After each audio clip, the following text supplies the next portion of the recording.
예, 마님.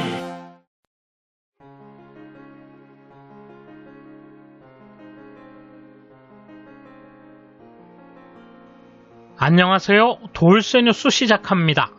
오늘 일본판 한겨레신문 보도인데요.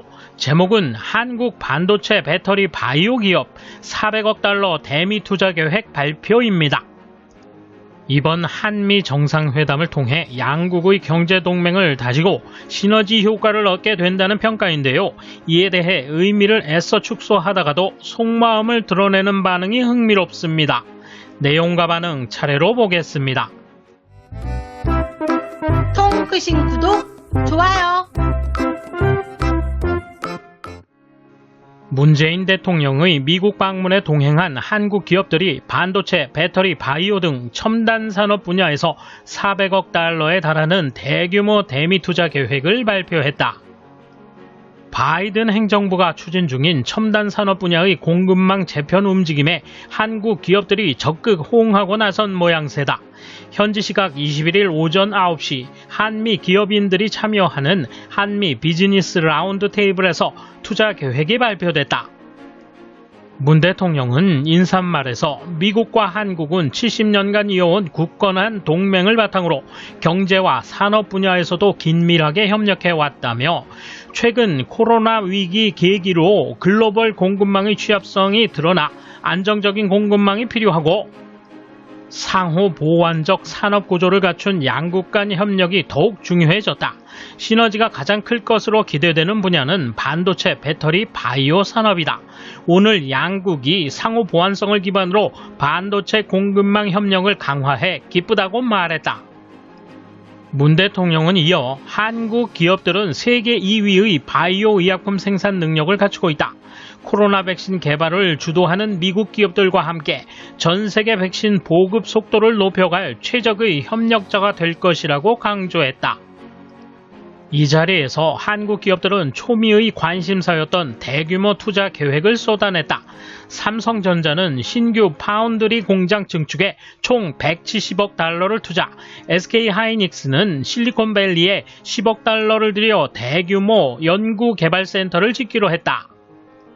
LG에너지솔루션과 SK이노베이션 등 배터리 기업들도 약 140억 달러 규모의 신규 투자 계획을 공개했다. 현대차도 미국 내 전기차 생산과 충전 인프라 확충을 위해 74억 달러를 투자하기로 했다. 이날 발표된 투자 액수를 합치면 무려 394억 달러, 약 44조 4,200억 원에 이른다. 바이든 행정부는 이들 첨단 산업 분야에서 강점을 갖는 동맹국들과 연대하여 공급망을 재편해 중국과의 경쟁에서 승리하겠다는 뜻을 공공연히 밝혀왔다. 바이든 대통령은 이를 위해 2월 25일 반도체, 전기차 배터리, 히토류, 의료용품 등 4개 핵심 품목의 공급망을 100일에 걸쳐 점검하기 위한 행정명령에 서명했다. 이 행사 역시 해당 분야에서 양국 기업들의 협력 강화를 구체화하려는 목적으로 미 상무부와 산업부가 공동으로 주최한 것이다. 미국 정부를 대표해 지나 러먼드 상무장관은 양국은 의료 보건 기업을 통해서 백신을 제공하고 반도체 공급망 기업과 전기차, 배터리 기업을 통해 더 많은 혜택을 보게 될 것이다. 이러한 기업들이 선두에서 전 세계 기술 개발을 선도하고 있고 수백억 달러를 투자하면서 아주 좋은 일자리를 만들고 있다고 말했다. 이에 대한 일본 누리꾼 반응 보실까요? 이건 대미 투자가 아니라 도피라고 표현해야 하는 얘기로군. 어쨌든 한국에 있으면 경영자는 잡히고 내수는 얼어붙고 노동조합은 일하지 않고 돈 내어놓으라고 특권 계급이 되어 기업 경쟁력은 떨어지기만 하잖아. 이런 걸 약속하면 국내에서 노동조합의 파업이 활발해진다. 국내에서는 모른 채 하는 정부고 어디까지나 약속일 뿐 지키는 나라가 아니기 때문에 바이든도 기대는 하지 않는다고 생각한다. 아무튼 재밌는 파업 정보 부탁한다. 재벌 입장에서는 막바지 아닌가. 삼성도 노조가 생기고 곧 파업이 발발한다던데. 검찰도 장악되어 언제 감옥에 쳐넣어질까 불안하다. 차라리 미국으로 본사를 옮기든지. 미국의 입장에서는 무역 흑자를 미국에 환원하라 요구한다. 일본도 당한 수법이다. 흑자라고 기뻐하던 일본 정부, 경제계, 미디어는 실망했다. 당시 세계 2위였던 일본은 더 나아가 엔고 해외 진출, 국내 공동화로 쇠퇴했지만 한국은 경제력이 아니고 달러 옥죄기로 쉽게 위협당할 수 있기 때문에 철저히 하지 않을 것이다. 차기 대통령이 좌파가 될 것 같으면 움직임이 있을지도 모른다. 얼마 전부터 백악관에 종종 불려갔던 그 얘기인가. 미국에 공장을 세우면 중국의 반도체 제공을 어느 정도 막을 수 있으니까 한국의 고용 문제는 좋을 대로 하고 자기네 땅에서 생산하라고 미국이 명령하는 거네요. 한국의 단골 메뉴인 계획만의 발표다. 그냥 늘 먹던 그림의 떡. 한국 기업은 문 씨의 방미에 간단한 선물을 내놓으라고 청와대나 더불어민주당 주체사상 종북 좌파들에게 강제로 요구당했는데 삼성 도련님은 어떤 생각일까? 문 씨 플러스 더불어민주당 좌파 정권 플러스 노조 귀족이라는 한국의 컨트리 리스크에서 벗어날 좋은 기회로 보나? 미국에 공장을 만든다는 얘기로 노조가 반대하며 파업 준비를 시작해 한바탕 난리가 났을 것이다. 진보이고 민주이고 인권 변호사인 문 씨는 어느 편을 들까? 미국 공장을 잡으면 노조의 지지를 잃고 노조를 잡으면 미국의 계약 위반으로 제재된다. 한국에 대한 혐오감은 줄어들지 않지만 객관적으로 한국은 침체되지 않고 뭐든 느린 일본과 달리 활기가 넘친다. 실제로 1인당 GDP는 일본을 추월하고 방위비도 일본보다 많다. 억울하지만 세계 2위 기업도 많고 수출도 많다.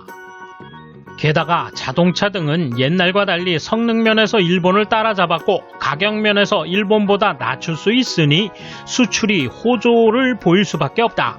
한편 일본 기업은 열심히 노력하고 있지만 한국처럼 정부가 기업을 지지하거나 정치가가 세계에서 세일즈를 하지 않고 집에 틀어박혀 즐겁게 돈을 버는 것밖에 생각하지 않기 때문에 한국의 추월당해 점점 격차가 벌어질 것이다. 모든 악의 근원은 국내에서 여야당이 언쟁하고 땀을 흘려 움직이지 않는 실행력도 결단력도 없는 일본의 정치가라고 단언한다. 거기에 한몫하는 것은 제대로 된 정치인을 뽑겠다는 의식이 희박한 국민들이다. 반도체에 관해서는 확실히 미일이 주도적으로 실시하기로 되어 있어 중국과의 관계가 강한 한국은 제외되어 있던 것 같습니다만 아니었나요? 투자는 좋지만 이 투자와 연계는 다른 이야기 아닐까요? 이런 얄팍한 투자 얘기는 아무래도 좋다. 모더나와 삼성바이오의 위탁 생산 합의 결과를 빨리 알려줘. 손가락질하면서 웃고 싶다고? 한국의 돈으로 미국에 공장을 지어 미국인을 고용한다? 이것은 어쩔 수 없는 일이고 한국 때문이 아닙니다. 한국의 외환 보유액을 전액 사용하게 되면 국가의 지갑이 텅텅 비어서 유사시 곤란할 것이다. 따라서 한일 스와프를 통해 일본의 지갑을 믿지 않는다고는 할 수 없습니다. 이런 일은 일본의 국민 감정이 허락하지 않습니다만 외압에 약한 일본 정치가가 압박을 받는 건 곤란하니까 지금부터 반대 목소리를 크게 냅시다. 돌쇠 한마디. 이제는 저만치 올라간 한국이 미워서 악담해보다가 그만 현타가 왔나 봅니다. 이런 첨단 기술 경제 협력을 한국과 하는 걸 일본은 쳐다만 봐야 하는 시절이 왔군요. 감사합니다. 돌쇠 물러갑니다. 이번 소식은 여기까지입니다. 시청해주셔서 감사합니다. 돌쇠처럼 오직하게, 마님처럼 화끈하게.